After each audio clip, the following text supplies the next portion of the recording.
नमस्कार आप सभी को, मैं विजयपाल सिंह आप सभी का अपनी हिंदी कक्षा में हार्दिक स्वागत करता हूं। आज का हमारा प्रकरण है संयुक्त एवं द्वित्व व्यंजन। यह वीडियो विशेष तौर से मैंने डीएलएड के प्रशिक्षु छात्राध्यापक एवं छात्राध्यापिकाओं हेतु निर्मित की है, परंतु यह इसके अतिरिक्त भी अन्य महत्वपूर्ण प्रतियोगी परीक्षाओं में भी विशेष उपयोगी सिद्ध होगी, ऐसा मेरा विश्वास है। आइए वीडियो प्रारंभ करते हैं। सबसे पहले प्रश्न उठता है कि संयुक्त व्यंजन किसे कहा जाता है। संयुक्त व्यंजन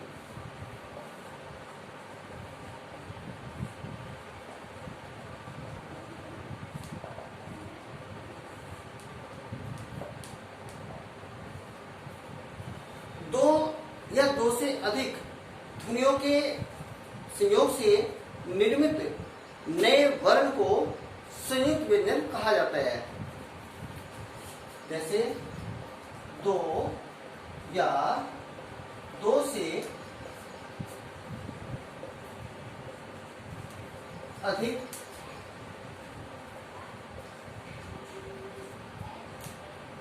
ध्वनियों के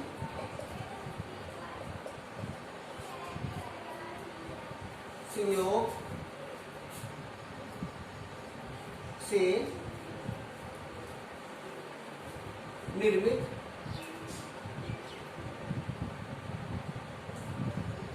नए वर्ण को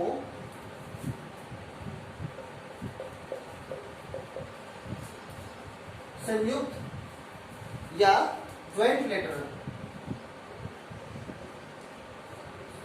कहा जाता है। संयुक्त वर्ण कहा जाता है।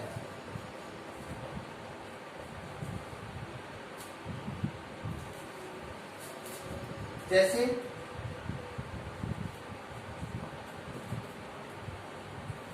ग में य धन अ, यदि इसको जोड़ते हैं तो एक नया रूप उत्पन्न होगा वर्ण का, और वह होगा द। इसका प्रयोग हम करते हैं जैसे विद्या, विद्योत्मा, विद्यालय इत्यादि में। तो यह एक दो तीन ध्वनियों के संयोग से एक नए रूप का निर्माण हो रहा है, ये द का, और यही हमारा संयुक्त व्यंजन कहलाता है।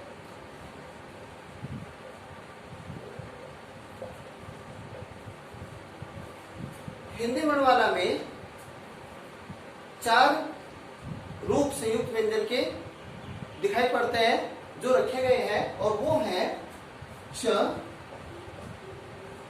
त्र, ज,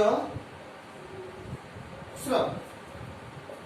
यहां पर बता देना चाहूंगा कि इस नियम से और इस परिभाषा के चलते हिंदी भाषा में अनेक संयुक्त व्यंजन बनते हैं, परंतु जो हिंदी वर्णमाला में वर्णों के चार रूप दिए गए हैं वो सिर्फ इसलिए दिए गए हैं क्योंकि यह हमें परंपरागत रूप से हिंदी भाषा में प्राप्त हुए हैं, और वो हमारे चार हैं। क्ष, क्ष जो हमारे संयुक्त व्यंजन है, ये क, धन, स, धन, अ के संयोग से बना है, अर्थात इसका वर्ण विच्छेद यदि हम करते हैं तो हमें ये रूप मिलकर ये प्राप्त होते हैं रूप।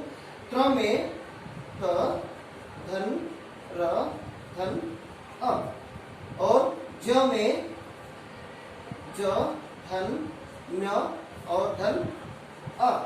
इसके पश्चात स्र में श, धन, र, धन, अ।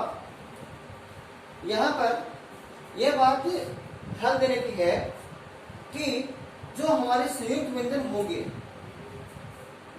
ये संयुक्त व्यंजन हमारे दो ध्वनियों के भी हो सकते हैं और तीन ध्वनियों के भी हो सकते हैं। कैसे दो ध्वनियों के होंगे उसके बारे में हिंदी वर्णमाला में आपको जब आप वर्ण देखते हैं तो देखते हैं कि हिंदी वर्णमाला में कुल मूल व्यंजनों की संख्या 33 है। तो 33 हुए, तो जब मूल व्यंजन की बात आती है तो मूल व्यंजन हमारे इस प्रकार से होंगे क्ष, त्र, या कुछ भी मान लीजिए, ले लीजिए, कुछ भी लीजिए। तो यहाँ पर जब हमने क्ष ऐसा किया देखा है वर्णमाला में, यदि हलंत युक्त कोई व्यंजन है, हलंत युक्त कोई व्यंजन है, तब वो हमारा उसका विच्छेद जो हम करते हैं वर्ण विच्छेद, तो वो दो वर्णों में ही होगा, क धन स। ऐसे इसलिए बताना उचित समझा क्योंकि कुछ किताबों में इस प्रकार का वर्ण विच्छेद दिया गया है, तो वहां पर आपको ये मिलेगा। और यहाँ पर जो मैंने बताया है, ये शब्द ऐसा बताया है, इसमें हलंत नहीं लगा हुआ है, अर्थात इसमें अ भी है, क्योंकि व्यंजनों का जो उच्चारण होगा वो स्वर सहित होगा, अर्थात अ सभी में सम्मिलित होगा। तो यहाँ पर अ है, इसलिए इसमें 3 ध्वनियां है। यहाँ पर अ नहीं है क्योंकि हलंत लगा हुआ है, अ निकला हुआ है, तो व्यंजनों का मूल रूप ये कहलाता है। यहाँ पर ये 2 ही रूप इसके बनेंगे, त धन र। समझता हूं किसी प्रकार की कोई भ्रम यहाँ पर उत्पन्न नहीं होगा। क में यदि मैं र जोड़ता हूं तो ये एक नया रूप बनेगा क्र, और यदि इस पर चर्चा बाद में होगी।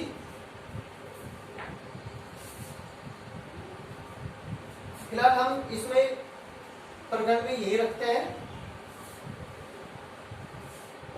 अब बात आती है द्वित व्यंजन किसे कहा जाता है।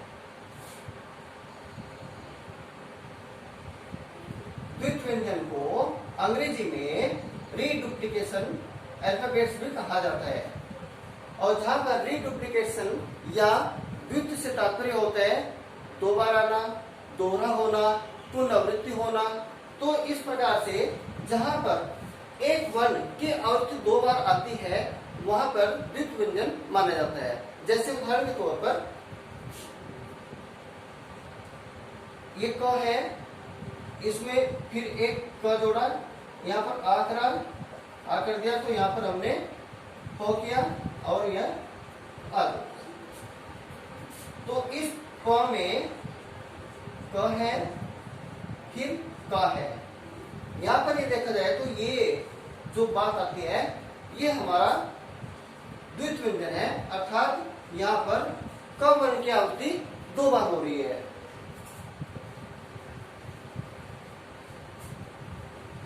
लिख लेंगे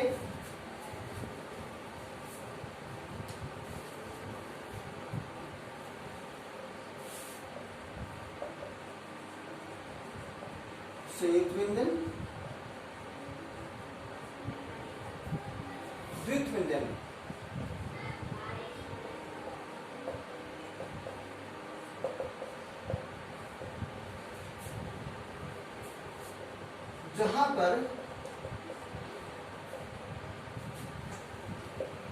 जहां पर एक ही वर्ण की आवृत्ति हो,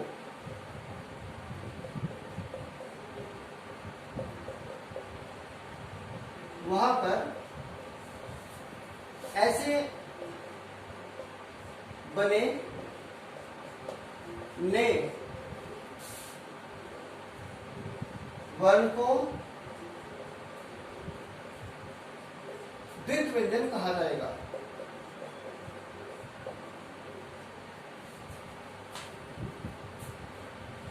जहां पर एक ही वर्ण के आवृत्ति, वहां पर ऐसे बने नए वर्ण को द्वित व्यंजन कहा जाता है। द्वित व्यंजन हमारे जैसे क, पक्का, इनसे निर्मित होते हैं सच्चा, बहुत सारे शब्द हैं। तो इसमें से एक ही वर्ण है क, उसकी आवृत्ति 2 बार हो रही है।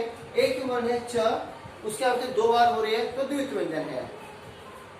जैसे उज्ज्वल एक शब्द है, उज्ज्वल।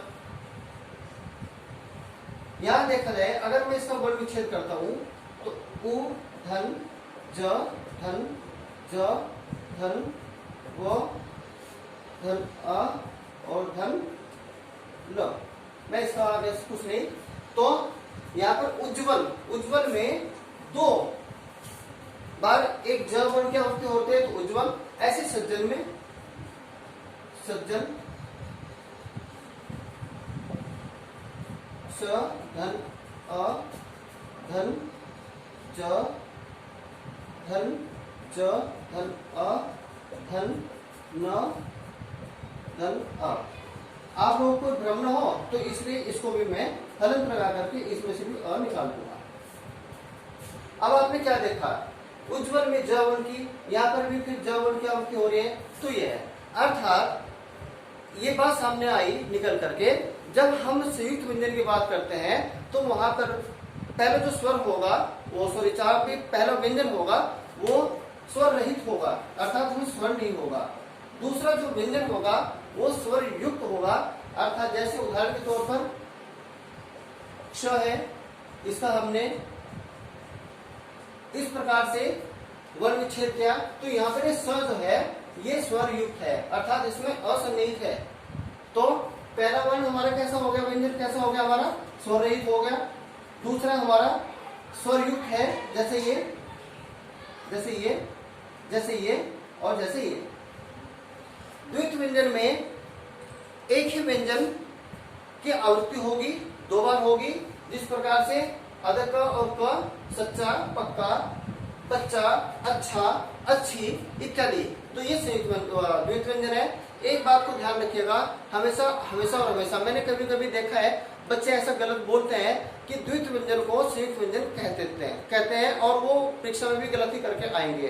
तो इस बात को ध्यान रखिएगा कि यहाँ पर जब एक वर्ण दो बार आएगा तो द्वितीय व्यंजन ही होगा, संयुक्त व्यंजन नहीं होगा। संयुक्त व्यंजन और द्वितीय व्यंजन को पहचानने की सबसे आसान एक विधि और है।